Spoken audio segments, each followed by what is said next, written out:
What we're going to be seeing is a brief overview of the program as well as the Q&A. Now, I know that there are some changes that have happened within the School of Nursing. So I know personally I'm very interested to find out if there's anything that has changed regarding requirements and the amount of students per semester that are being admitted, as well as any other course information. So without further ado, I'd like to give the floor to the School of Nursing and thank them for being with us today.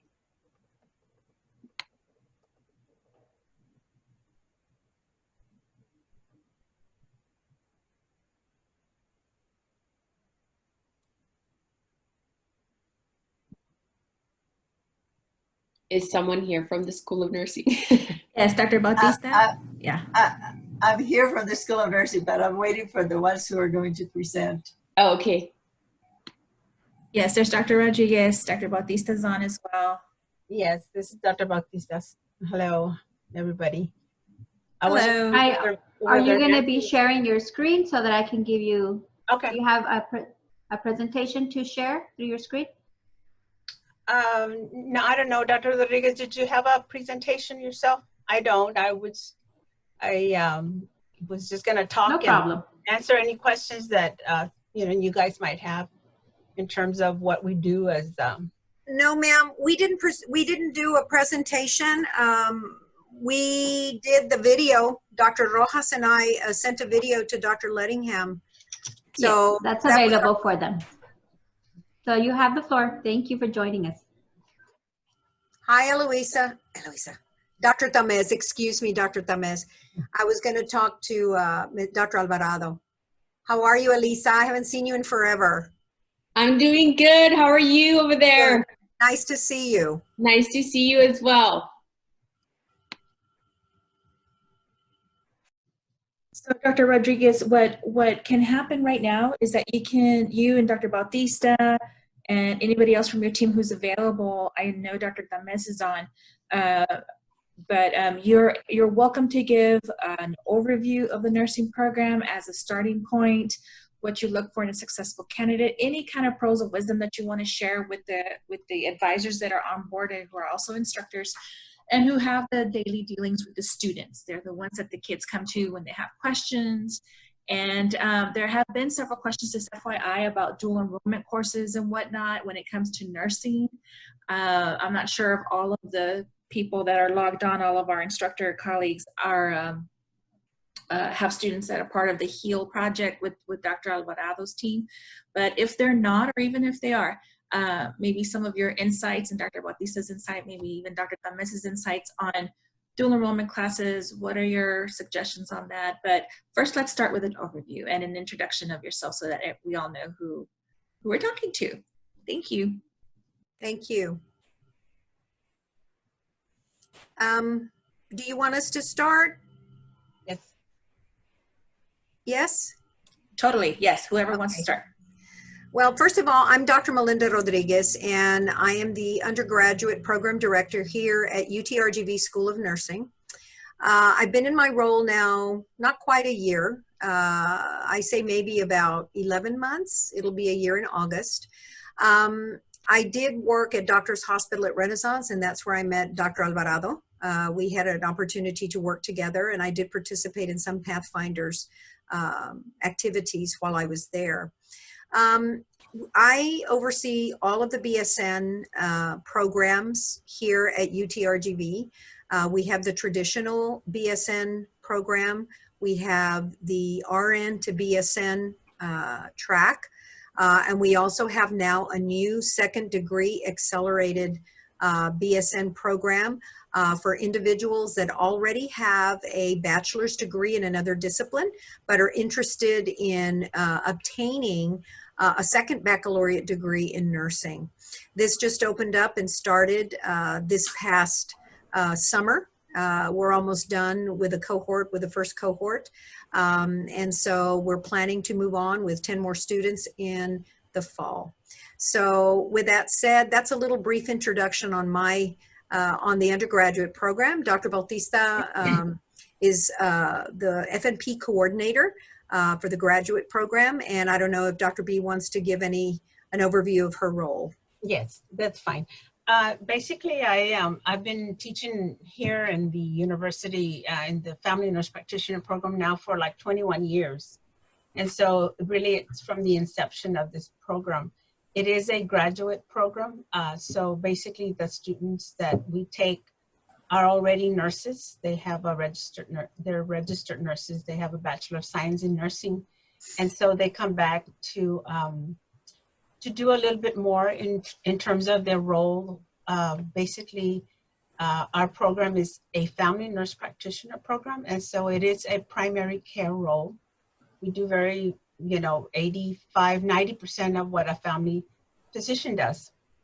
And so our specialty really is in health promotion and disease prevention. So we do a lot of one-on-one teaching with our patients. We try to help them achieve better goals in life. And so that's what I do. And the program can be in 2 years. Sometimes students take 3 years, depending on their issues, their family, and whether they're working full-time or part-time. And so when they graduate, basically they can work in any primary care offices.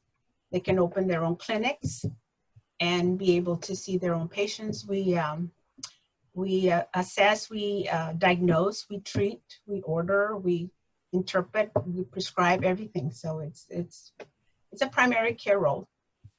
So and I've been a family nurse practitioner for a little over 30 years now. And so a lot of our graduates, I would say probably 98% of our graduates stay here and they work here across the valley. We have a few that have gone up to Houston and Dallas, but the majority stay here. They're from here mainly.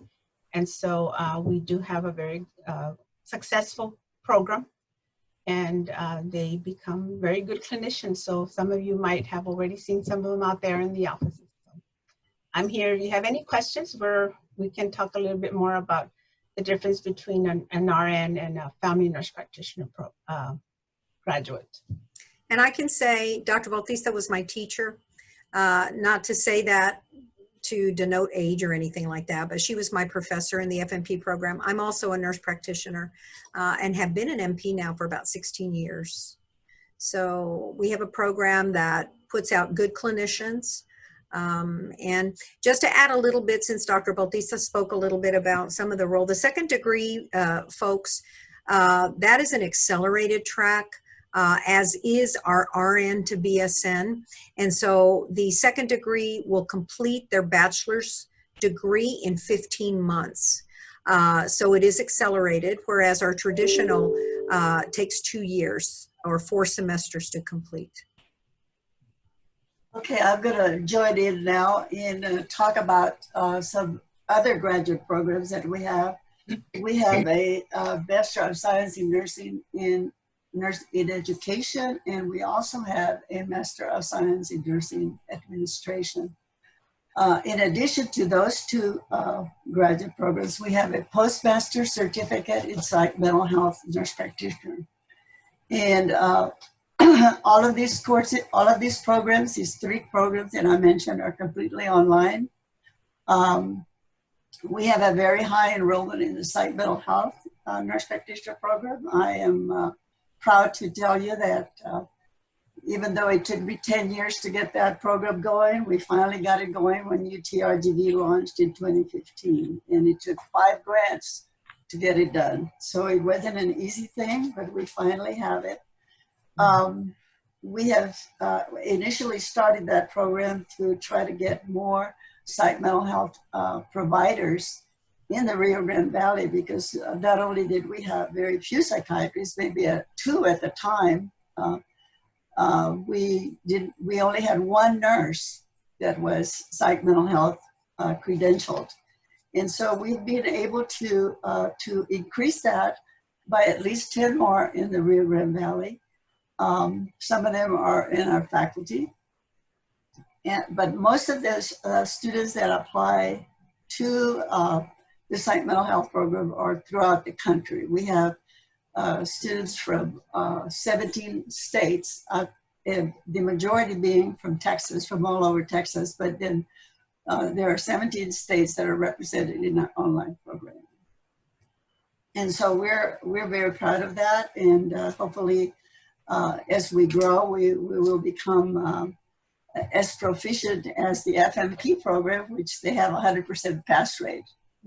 What that means is that if the graduate passes the exam, the certification exam on the first try, then you get 100%. We are still working on that with our program. Usually it takes time to get that going, but we're very proud of the FMP program, which does that every single year.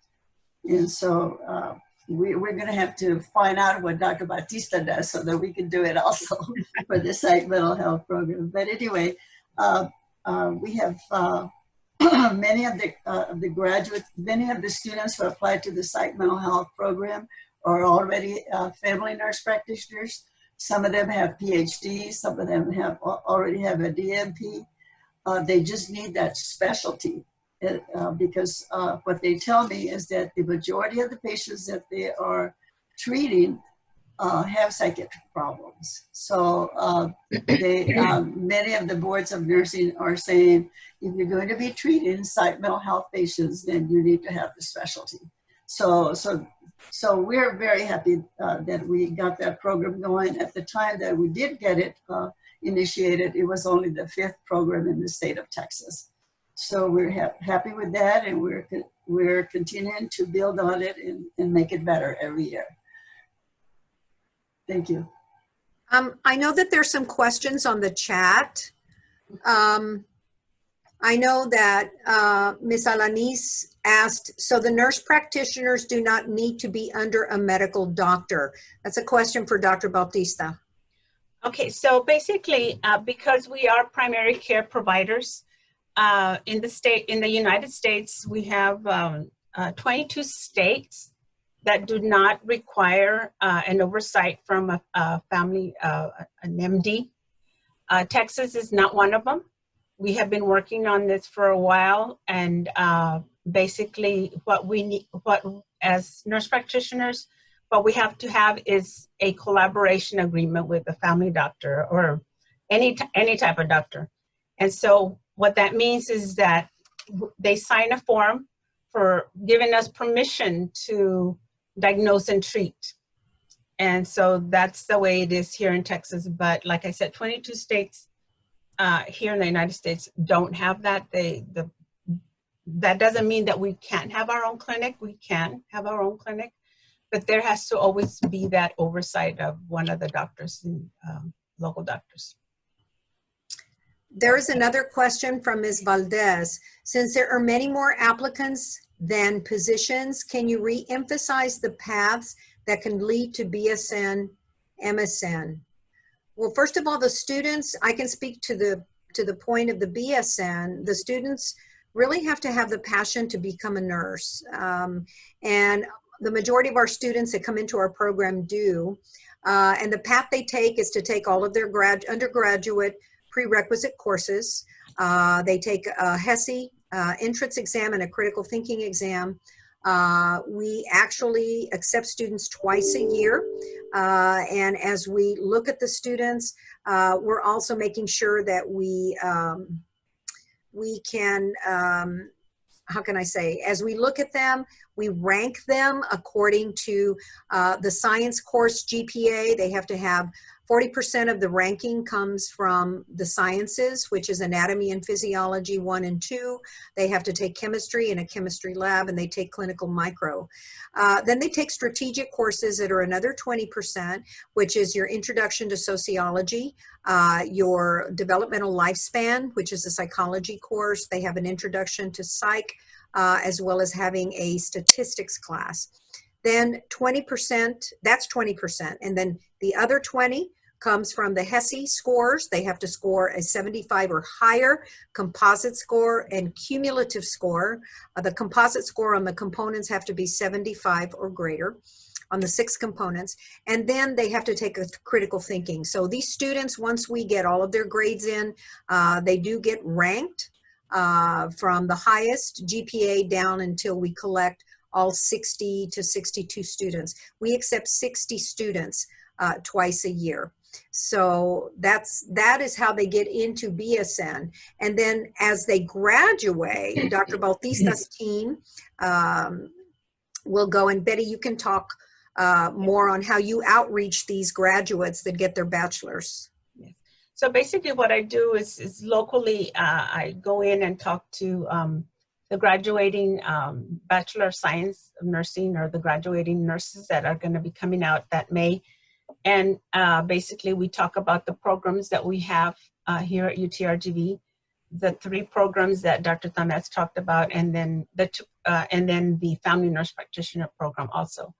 And so we try to recruit our own. I love to take our own graduates here because faculty know them and they usually send letters of recommendations, and they're very strong candidates. So that's where I go first. And then of course we do some PR. A lot of it is just word of mouth. The applicants we do admit once a year because we have a small faculty pool, and so we cannot admit twice a year at this juncture, but we admit every fall. And so deadline is in April 1st. And so we start looking at the applications, and again, we do rank them. We rank them in areas of their GPA and also their letters of recommendations from either a manager or director, or if they're new graduates, then we rely on on their faculty, right? And then their years of experience also makes a big difference. We take new graduates, and it takes a while for them to build up their critical thinking skills, and so it's a process. And so, but we do take our new graduates and work with them, and we try to encourage them to go part-time instead of the full-time program of study. It's very difficult to put a lot of stuff in their heads when they're young nurses. And so, but some of them have done the full-time, and you know, they struggle, they do well. So basically we take 25 every year, every fall. This year we have almost close to 40 applicants. So the committee looks at that, and we're ranking them as we speak right now. And we're getting a cohort for the fall. I don't know if I answered everybody's question. I'm sorry. Dr. Valdez, I know you asked something about the paths that lead to the MSN and how many students are from the Rio Grande Valley. In the MSN Education and MSN Administration, we fortunately have quite a few applicants from the Rio Grande Valley. When we get to the psych mental health, I don't know if there's just not enough emphasis in mental health programs here in the Rio Grande Valley. I don't know what happens, but we don't have a lot of interest from the nurses in the Rio Grande Valley to come into the program. We really have to talk about it and try our best to recruit, because we are so deficient. We need more mental health practitioners in the Rio Grande Valley. And that the last grant that I got to get that program launched came from Valley Baptist, the Legacy Foundation, because they have a focus in mental health for local development of more practitioners, more providers. And so we have about 10 local graduates that are now practicing. And so we've put in a little dent into that, but it's not enough. And then the other problem with the psych mental health nurse practitioners is also the clinical areas where they can practice. We have very limited clinical sites for students to go in and do their practicums. So hopefully the medical school, once that the Department of Psychiatry gets going and the clinics blossom, that there will be an opportunity for our students to go there. Dr. Bautista and Dr. Rodriguez and Tames, you mentioned a little bit ago about the importance of critical thinking and that being one of the requirements for our future nursing teams. Can you speak a little bit about that? What is it that high school students can start doing, perhaps, in your perspective? I think, Dr. Bautista, unless I'm wrong, is Rebecca your daughter? Yes. Okay.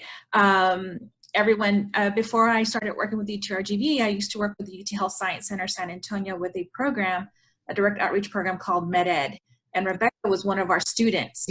And I was so pleased to see Dr. Bautista. Now she's also teaching. Yes. At the School of Nursing, and I couldn't be more thrilled. All of your students will be in fantastic hands, not just with these three doctors on board with our School of Nursing, but Rebecca is fantastic and she loves working with students. Now to my question.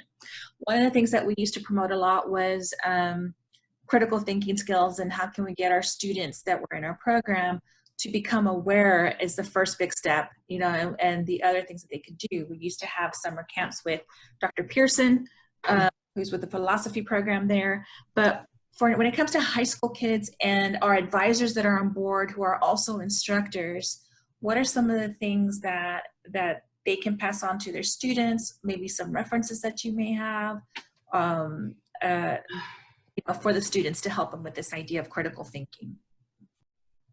Dr. Rodriguez, you want to answer that?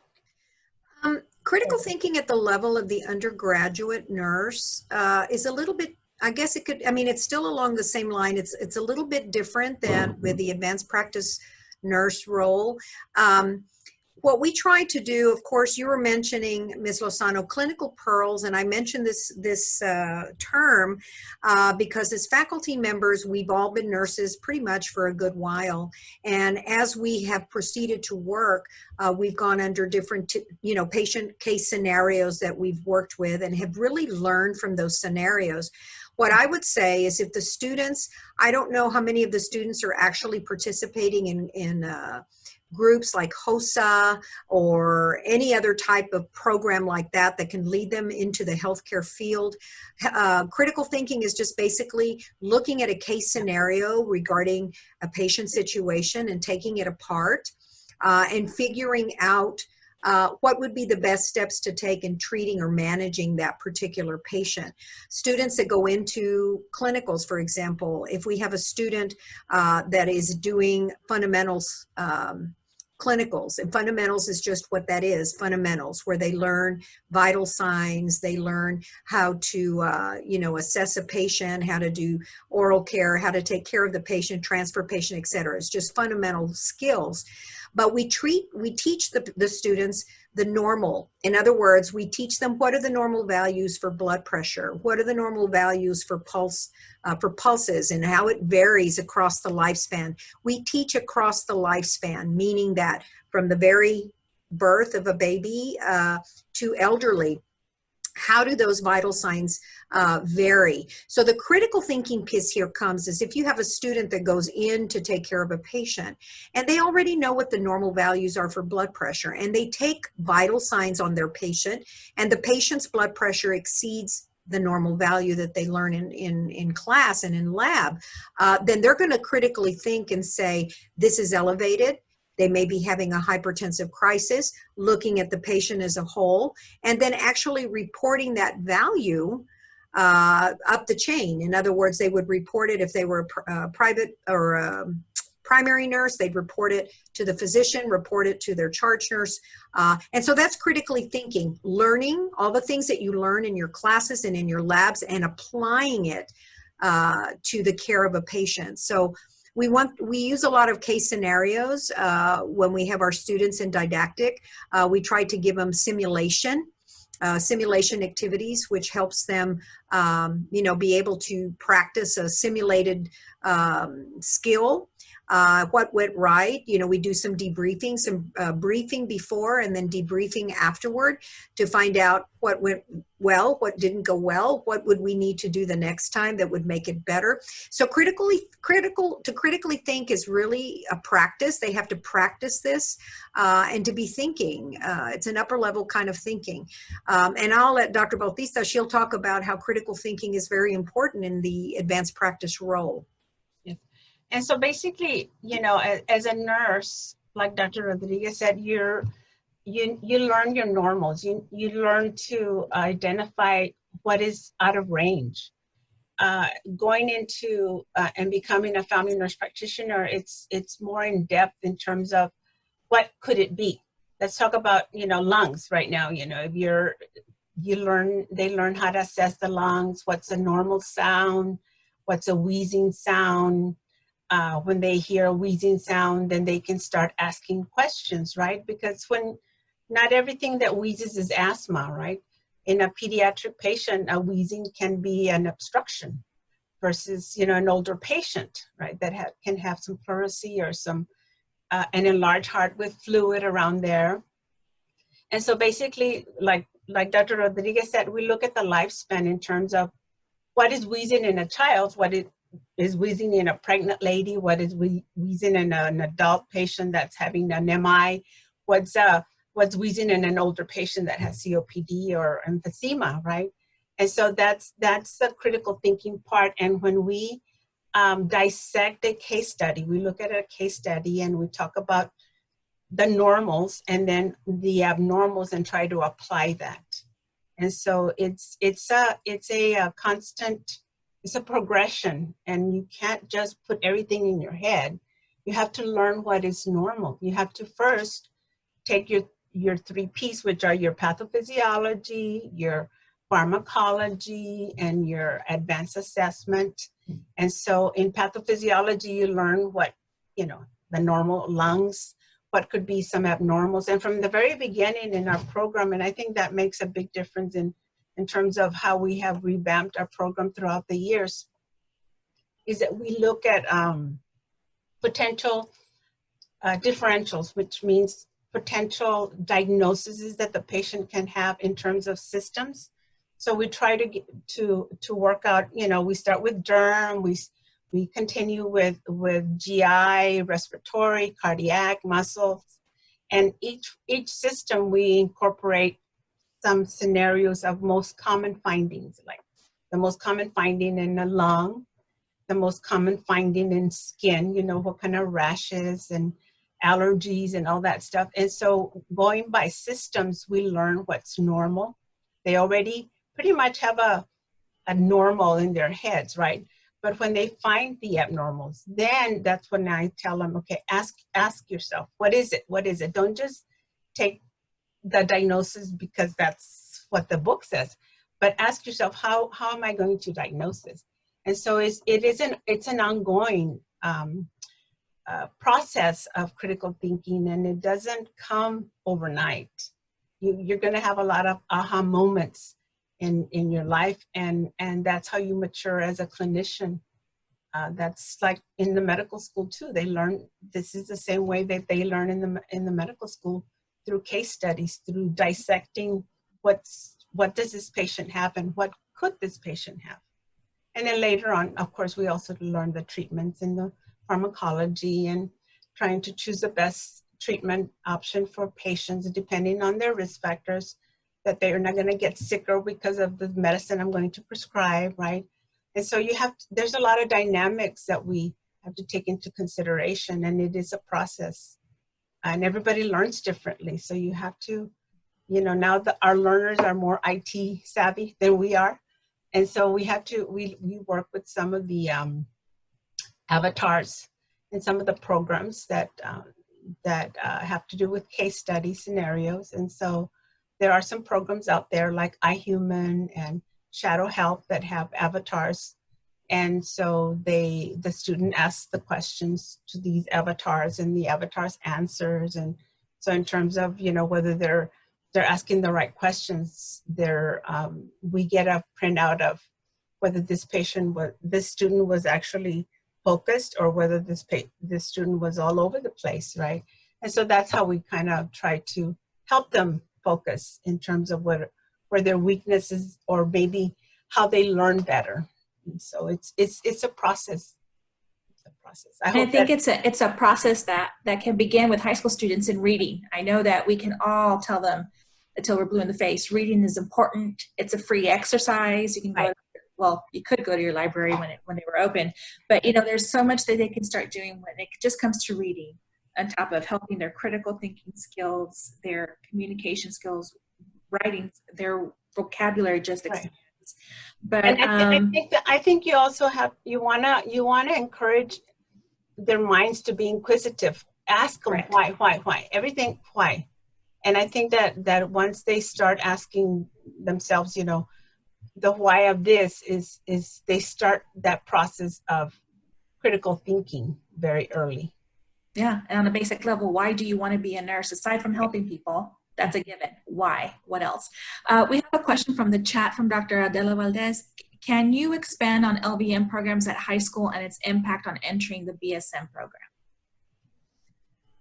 Well, we being a four-year university, we did attempt to get an LVN to BSN program going, and then it kind of fell through. Basically, I think that about the main program that we can take in to what we have now is the RN to BSN, and that means that answers another question: is it better to have an ADN or a BSN? Well, more and more of the hospitals are beginning to hire. The entry level is BSN. So that's why we have a lot of graduates with an ADN going into the BSN program. And there's supposedly, we should have at least 80% of the nurses in direct care should be BSN prepared. So the program that has the potential to grow quickly is the RN to BSN. However, we have a lot of competition for that. Now, as far as what should the students do in high school, when we talked to the Gear Up students, we told them, you have to concentrate on your sciences. Your whatever sciences are in the school, you have to concentrate on that. The chemistry, the physics, the biologies. Those, you need to do real well in those, because those are the key prerequisites that are needed to go into nursing. And you also have to maintain a high GPA in high school, because the entry level to the BSN program, I think this last year was like 3.8. We had quite a few applicants with 3.8. So the higher the GPA, the better the chance of getting into the BSN program. And we have many, many applicants. Right now, those students who are coming in, I just had a meeting yesterday, that are coming in the fall to UTRGV, there's about 500 that have already declared nursing, and that's what they want to do. So we have a lot of interest in nursing, but unfortunately, very few seats. We only admit 120 per year. So that means that the competition is really stiff. But if they do well in their sciences and they're committed to studying and or very organized in how they do, how they prepare themselves beginning in high school, then they have a better chance of doing well in the college level sciences, etc. If a student takes LVN classes in high school, are they transferable into a BSN program at UTRGV? Not that I know of right now. Not that I know of. Okay. We have another question from Robin Dominguez. Because the application process into nursing school is so competitive, what can students do to make their application stand out, both at the BSN and MSN levels? Well, I'll let Melinda talk about the BSN. I wanted just to mention something to that previous question about LVN programs, Sure. we do get some students inquiring about the traditional BSN track, and they are LVNs. Unfortunately, as Dr. Tamez mentioned, we don't have an LVN to BSN track. What we try to encourage them to do is to go ahead. They get advised on the courses that they need to take. We refer them to the website and encourage them to start taking those prerequisite courses because they're going to lack quite a few. But it doesn't mean, I think some students prefer the LVN because they want to go back, they want to start working. And so they want to go the quickest route to become a nurse. They can always come back and we can advise them on how to get their BSN. So the question is, because the application process into nursing school is so competitive, what can students do to make their application stand out? They really, what we look at, they do have in the application process is looking at their grades. We look at their grades. Surely if they have A's in the sciences, that's impressive. At one point, the students were given that opportunity to retake those sciences because it was really basically a GPA-driven program. We're not that way anymore. We rank them according to their GPA on the various courses. So if they were to repeat a science course, say for example A&P, and they made a C the first go round, and they repeated it to get that A, they do get penalized in the end as we are trying to look at them to come into the program. So they do get a point deducted if they were to repeat a course. We're not seeing a whole lot of that right now. But what they can do is just basically have the good grades. We have had questions about, do we accept community service? Does that make a difference in whether or not they get in? Unfortunately, no. We don't look at students having maybe their CNAs will that help them if they were a CNA prior to coming into nursing school? The only thing we tell them, we don't want to be discouraging. What we do tell them is that it really doesn't make a difference. They've got to have the grades, but they will be a step ahead in certain instances because they've already had that patient one-to-one contact. So I think that basically we're not interviewing the students. I think surely that would be important to really get an idea of how the student is in person and or virtually to be able to see what their goals are. They don't have to write a letter of intent. They usually just apply to the program. So we look at the grades. So how would it be better for them is just to have the good grades and the good scores on their Hesi and critical thinking. Dr. Bautista, what about at the graduate level? Well, in the graduate level, it's a little bit different. The experience is really, we look at that, but of course, because of the GPA, there's that area, they have to have a good GPA, and the higher it is, the better chance that they have. Also, their personal statement or their interest of a letter of interest, whatever you want to call it. We want to know if they really know what they're getting themselves into, because some students really don't know what a family nurse practitioner does. And you can tell when they're writing that statement in terms of whether they're describing what we actually do or not. And so that letter statement is very important. Their recommendations are, up there. And so I would say in terms of the most important one is the GPA and their personal statement, and of course the letters of recommendations. And in terms of their experience, we have noticed that the more experienced the nurse is, the better critical thinking that they have. And so some of our students have been LVNs, then they go into the ADN program, and then they come into the BSN or RN to BSN, and then they come to us, and those make very good clinicians.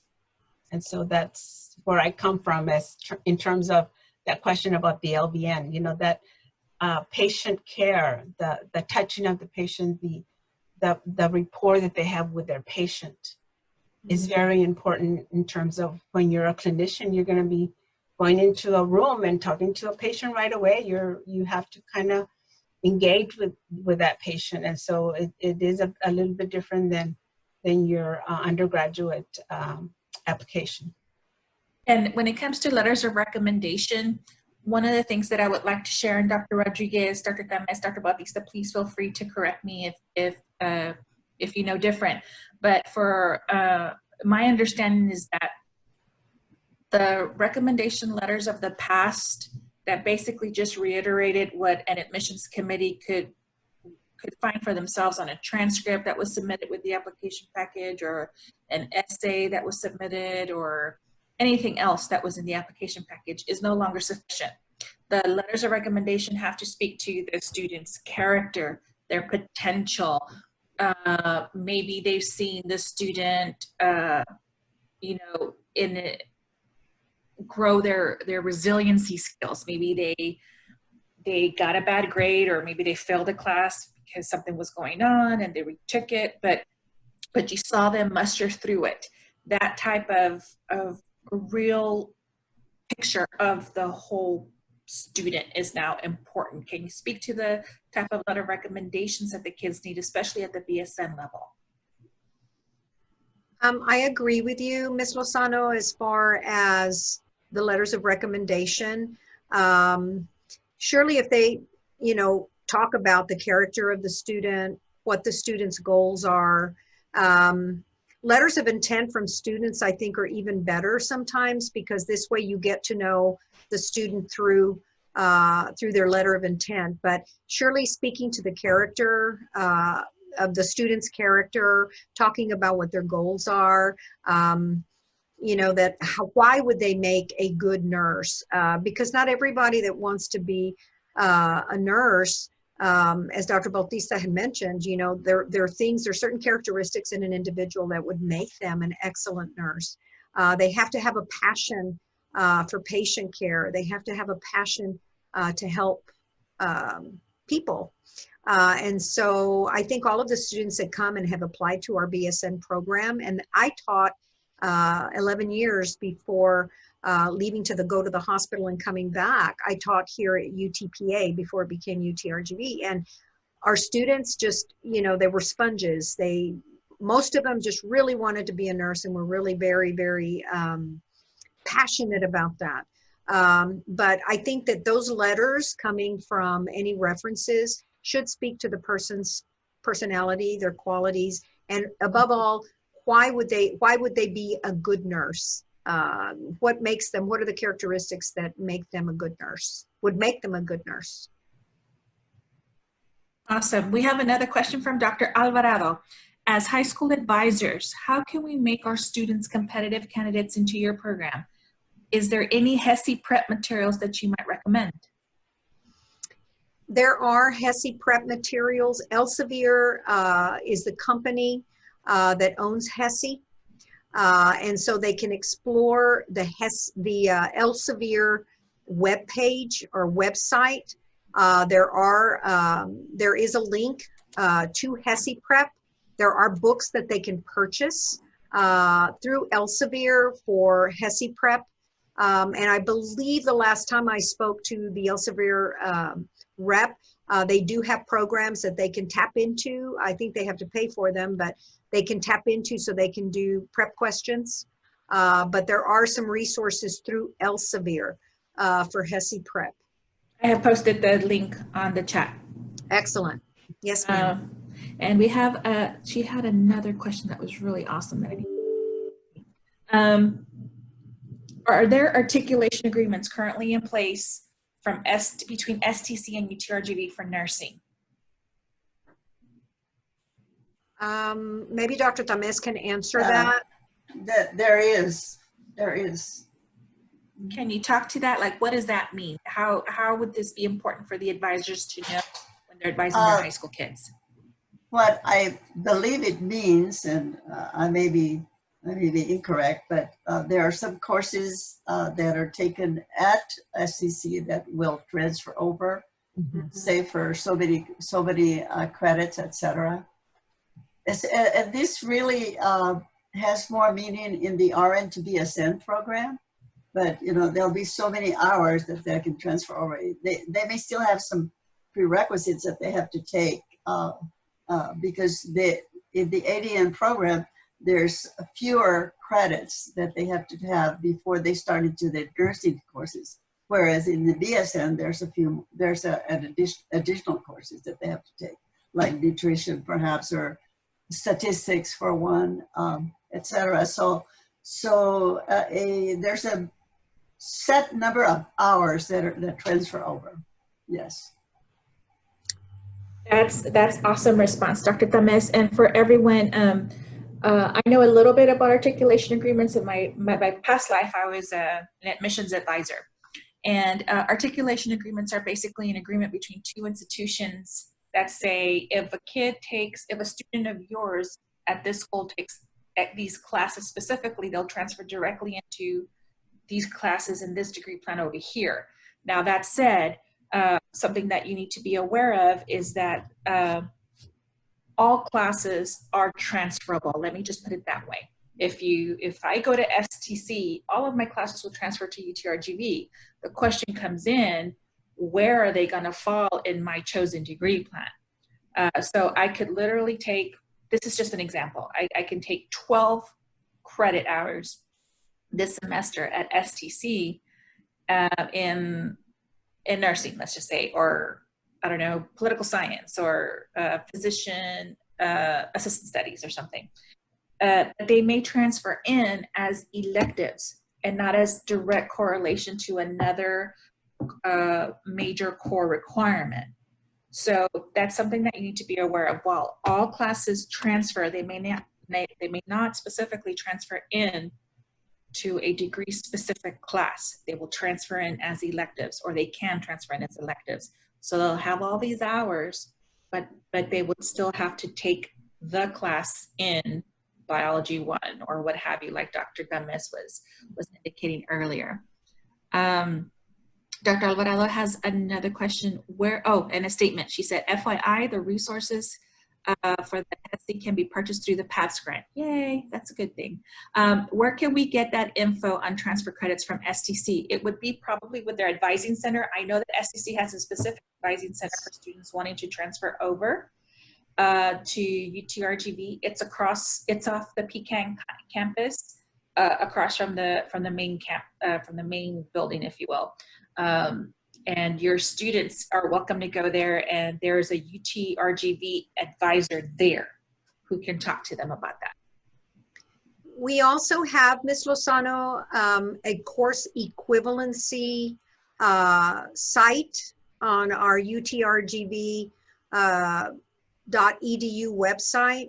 The course equivalency can, if they choose to take a course at STC, if they know the prerequisite courses for the BSN program, but the course number is different at STC than it is here at UTRGV, they can check that course equivalency page with the number that they have for the course at STC and actually check to see if it is transferable to the course that's required for the prerequisite courses. So we often refer the students to look at that course equivalency website to double check that they're taking the right course.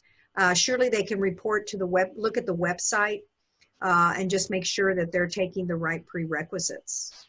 I just posted that. So there's a Dropbox, everyone, that's on that page. And your student or you could look for the actual school, and it will tell you what course it directly goes into. I don't think there's any other questions. Are there any other questions?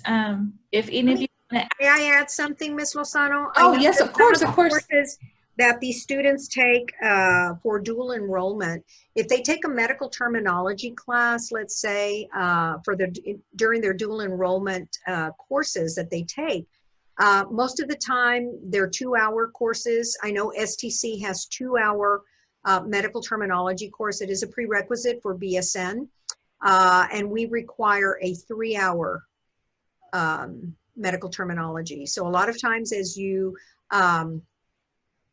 try to advise these students, I know that our advisors here, and we just had a meeting with the academic advising. We had I take that back. We had a brown bag lunch presentation from our academic advisors. And we've had frequent meetings with the advisors because they often have questions. Here recently, it's been more about second degree, but they have students that ask questions regarding those types of topics. So at the end of the day, I think it's important for the students to be well versed on what the prerequisites are. I am always open. If a student has a question about anything, they can email me or call me, even if they're not a UTRGV student. I get calls all the time, but sometimes just that clarification and that contact with that student or prospective student can mean a lot. Students that get that encouragement to apply and to come on board and to know that even though they're not in the nursing program yet, but we'll be looking out for them and just giving them some ideas on how they can, you know, make things better for them so they can come in and hopefully get accepted into the program. I know that our dean would support that. We're open for that. I think Dr. Tamez would also support that, being that she's the executive dean or the associate dean for student affairs.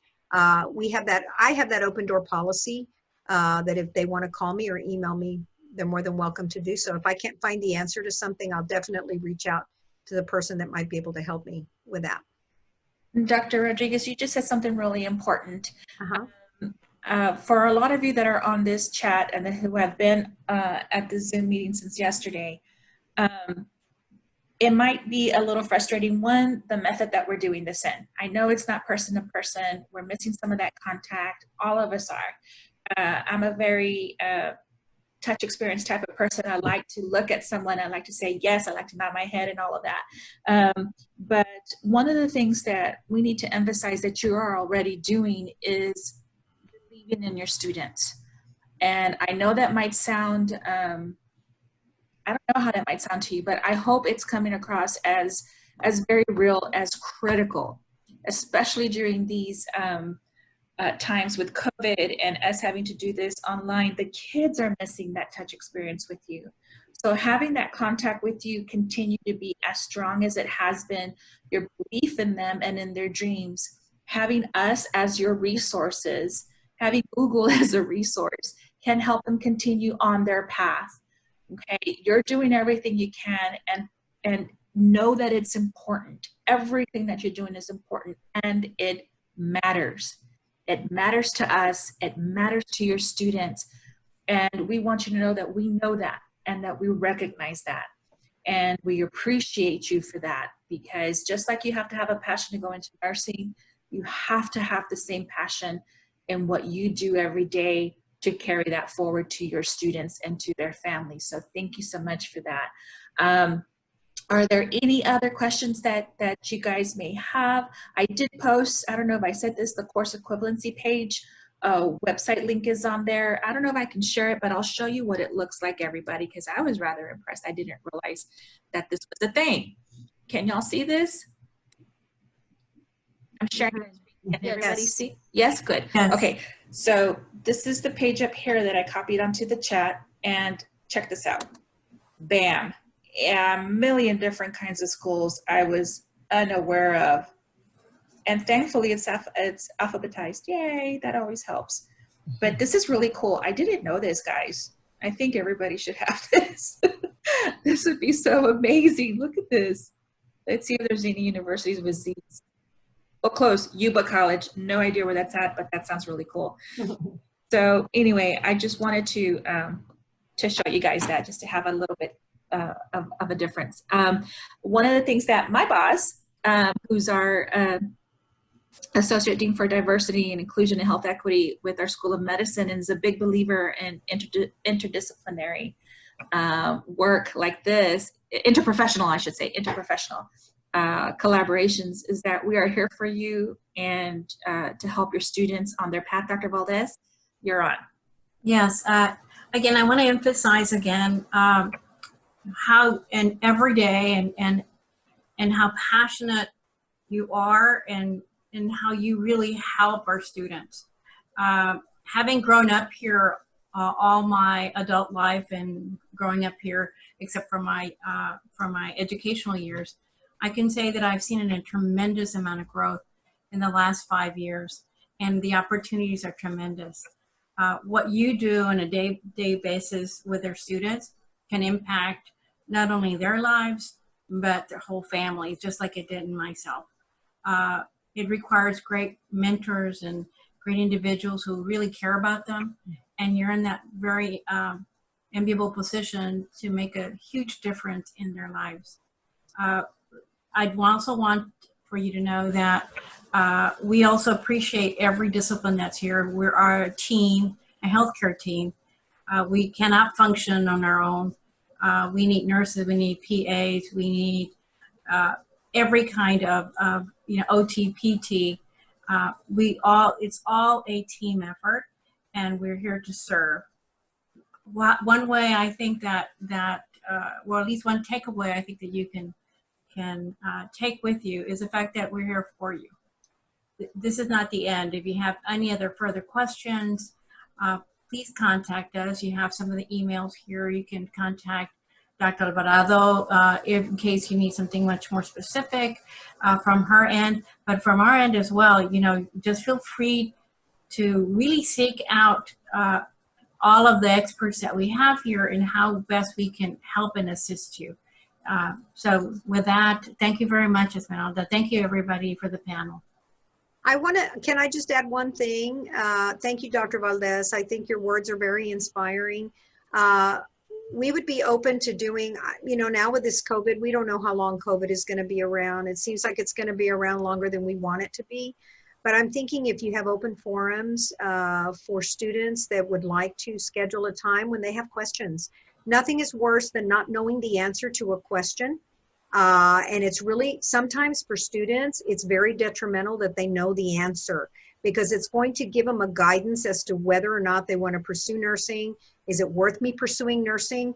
I think open forums like Zoom meetings like this, we've had Zoom meetings with students up to, several students, as a matter of fact. And I think that if we can have informational sessions during this COVID period, I'd be willing to participate in that if the students had questions about the BSN program. If anything, just to give them a mentoring speech about nursing and talking to them how important it is to be in the healthcare profession, how they can help people. I think that would be a good way to keep the communication going with the students. What do you think, Dr. B? That's fine. I'm open to that. Yes, definitely. Dr. Rodriguez and Dr. Bautista, our teams, our planning teams that have included Region 1, Dr. Alvarado, Isela Herrera, Dr. Valdez, Dr. Lettingham. We were just talking about this a couple of days ago. And we actually want to have something like this for students. And I know that's in Dr. Alvarado's ear already. I think we're planning to move on that at some point. So great minds think alike, especially minds that care for our students here in the Valley and who want to see how we can help them pursue their dreams and make them come true. So especially during these times. So yay, this is so exciting. We're all thinking the same. So with that, I'm going to kick it back to Isela. Did I just say kick it, everybody? I'm sorry. I'm dating myself. Isela and Dr. Alvarado, it's back to you. I think we're coming up on the end of the session. Please don't kick me. I won't. Go ahead, Dr. Alvarado. Yes, so I just want to thank the nursing department for sharing this information with us today. I know that through this PATHS grant that we have been awarded for an additional year, the school districts are allotted funding, materials, and resources to help the students become more competitive programs in more competitive candidates into healthcare programs.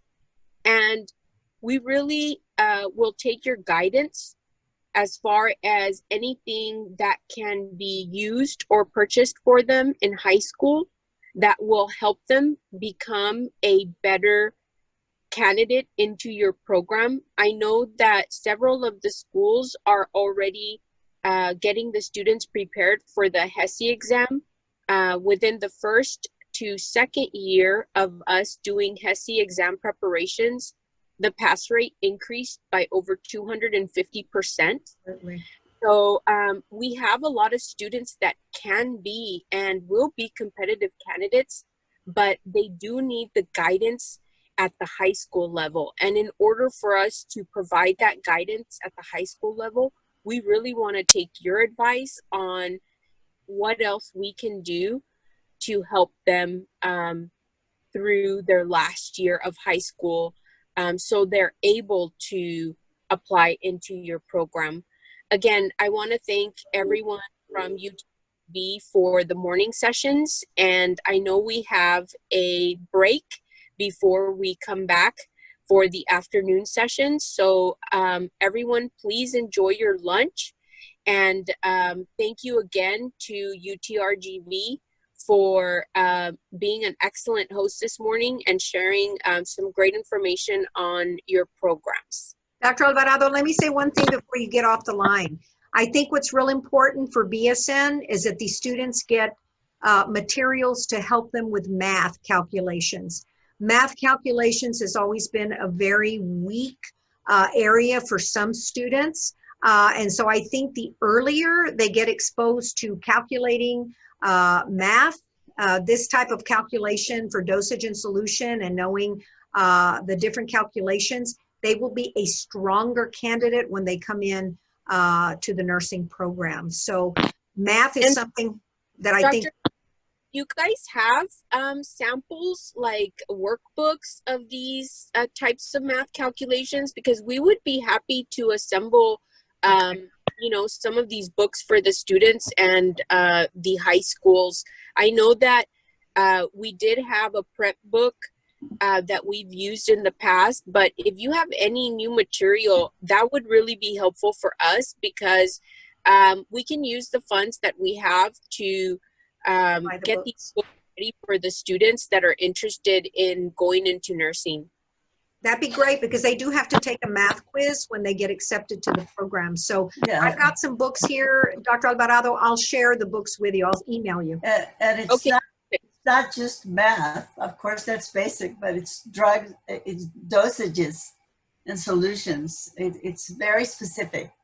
So and maybe, and this is just a thought. I mean, I know that right now during this environment we aren't doing face-to-face, but possibly for the students in the high schools that are interested, perhaps we can coordinate to have maybe a prep course that we can, you know, have at UTRGV that'll kind of review what they need to focus on.